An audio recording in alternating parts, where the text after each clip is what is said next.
Hi, this is Jeff Geske, fellow at Mayo Clinic.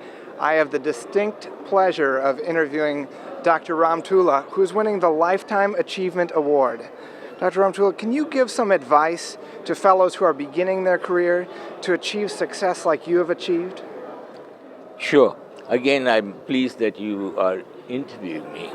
The question you have raised is a very important one, which I talk to my fellows also. Namely, success is a question of what your goal is. Absolutely. Okay?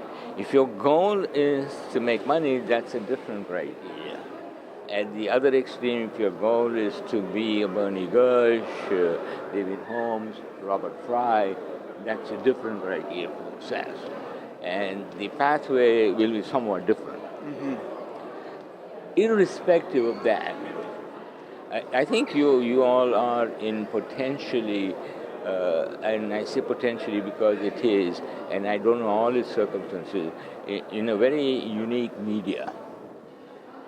And by that I mean is the atmosphere and the media, or rather it's not sort of media for news, but the medium is the Mayo is, or was at least in my time when I was there, a very scholarly one, where questions were asked, answers were obtained, differences were recognized and dealt with.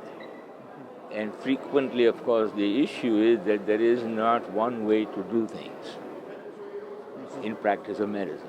I've told my son that, I've told my fellows that. I told my son, I've told my fellows, it's amazing. You go to different programs and you treat the same disease differently, and the outcome is amazingly the same. So what you have to do, I think, is keep an open mind. And keep an open mind and learn the different things that are there. And what you need to have is potentially a scholarly medium. And I think the potential exists. So if you want to go on a pathway, which I think you should do, is a scholarly one, a scholarly academic one. Even if your goal is to make money and go into practice. There's nothing wrong with making money. It comes in handy. Oh, okay, good. So there's nothing wrong in that. But I believe that even a person who is dedicated, and most people go into practice, keep that in mind. Much as we in academics blow our trumpets about, you got to be in academics, the fact is academics cannot hire and cannot have all the physicians that are needed to take care of patients. Just isn't there. We cannot do it. And for us to try to pretend that we can do it is phony. You haven't thought about it.